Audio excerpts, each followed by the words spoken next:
as we've talked about many times this year, this team, this young, inexperienced Blue Jays team is going to have some great games where they win big and they walk things off like yesterday and they come back, they show the effort, that's great, but there's going to be some games where you just sit there and go, wow, this is awful.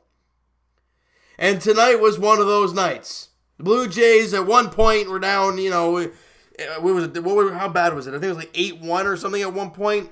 Yeah, it was 8-1 at one point. It was 8-2 at some point. Then at one point it was 11-2, so it was awful. The Blue Jays got out-hit like crazy. 11 runs on 15 hits for the Orioles. Pitching-wise, you didn't see a lot of good things. I mean, Anthony Kay was supposed to get the start, but he has some back issue right now. It's not. I'm assuming it's not a big deal because he was on the bench there, so he was there. I didn't think it was going to be that big of an issue. So he's probably done for the season. But you know what? There's probably only one start left. At the very most, there's one start left for Anthony Kay. Do you really need to push him that much? You don't really. He's already pitched more than he usually has. So I'd say that's it for his season. Lourdes Gurriel Jr. has his appendix removed. And, his season's done. We know Bo Bichette's season's done. So the young guys that we were so excited to see in the last little bit of the year are sort of pop off with season-ending injuries. But you know what? That's okay. Because this Blue Jays team...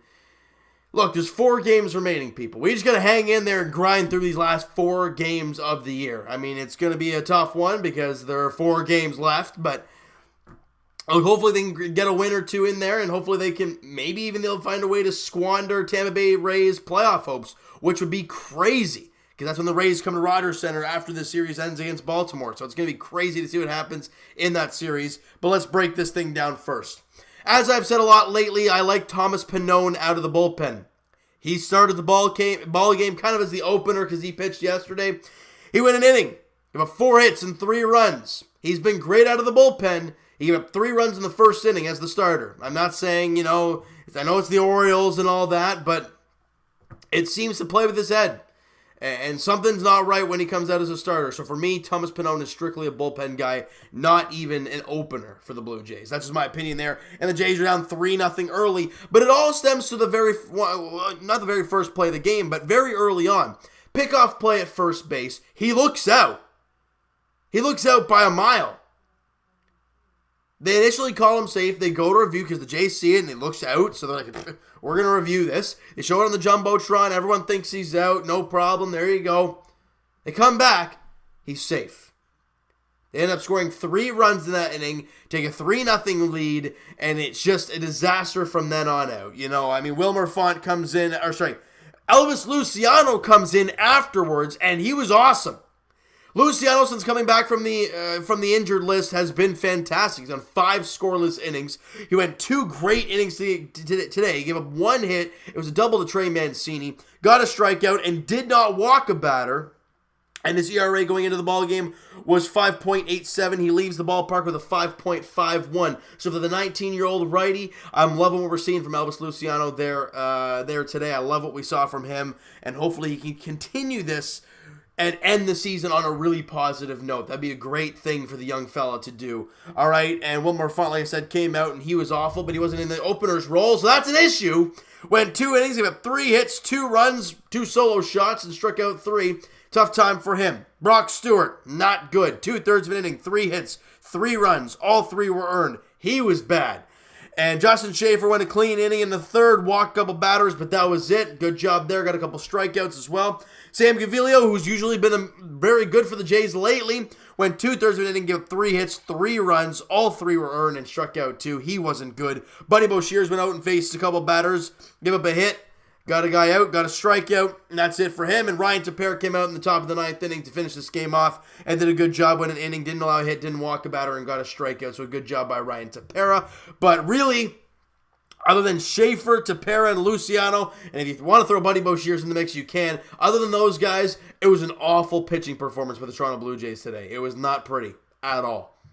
Back-to-back games, you've given up double-digit runs for the Baltimore Orioles. That's not very good.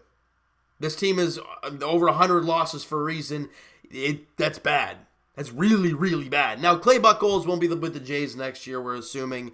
And with his bullpen day, it was kind of all over the place. Usually, Wilmer Font would open for an Anthony Kay, or Anthony Kay would have started. Thomas Pannone, who I don't like as a starter, I don't think anybody likes as a starter. Now he had to start. So it was just a disaster waiting to happen. And offensively, other than the bottom of the ninth inning where the Jays scored 2 runs and they scattered some other ones, they didn't get much offense in the ball game. I mean, Derek Fisher had a solo shot. He ends up going 1 for 4, but he strikes out 3 times. So he wasn't very good. Anthony Alford went 0 for 3, but he walked and came around to score. Good to see for him. Rowdy Tellez went 2 for 4 with an RBI. Brandon Drury 1 for 4. Reese McGuire 1 for 4 with an RBI and a run scored. But nobody else. Breivik Valera, the leadoff guy, had an RBI single to score. Anthony Alford. But other than that, nothing going. Biggio 0 for 3 with a walk. Grichuk 0 for 3. Guerrero 0 for 3.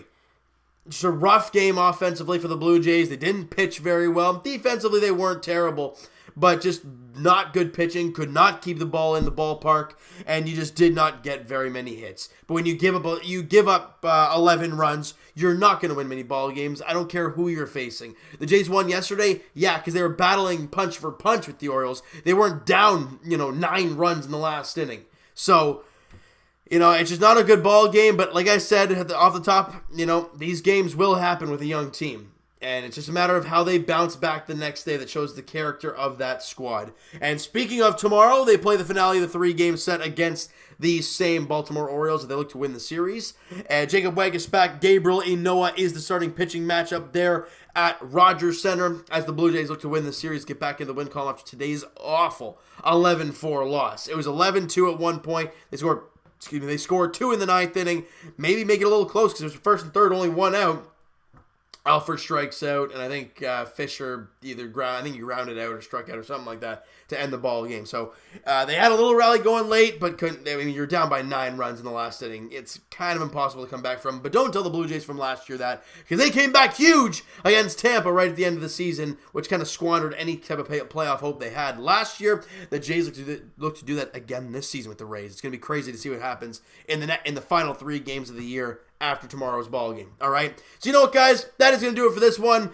Not a very good ball game. Don't really want to talk about it too much. I think you guys can attest to that. Hit the like button if you guys enjoyed this video. Hit the subscribe button if you guys have not already. Comment down below your thoughts on the video, your thoughts on the game, your thoughts on the Blue Jays play lately, your thoughts on Elvis Luciano, a guy I want to talk about a little bit because I've loved his play lately. He's been throwing a lot more strikes than he was before he got injured, and I'm really liking what we're seeing from Elvis Luciano since coming off the injured list.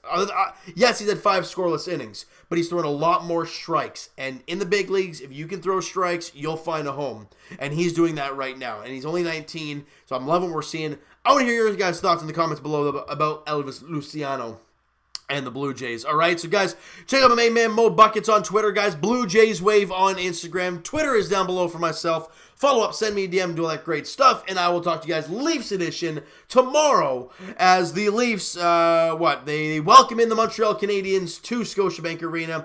The Leafs are to win both games against Montreal in the preseason and even up their preseason record at 3-3 with a victory there tomorrow. We're going to have to wait and see how it all plays out, though. 7 o'clock puck drop there at Scotiabank Arena tomorrow night. As for the Blue Jays, as we've talked about, they play at Rogers Center tomorrow night, 7:07 first pitch.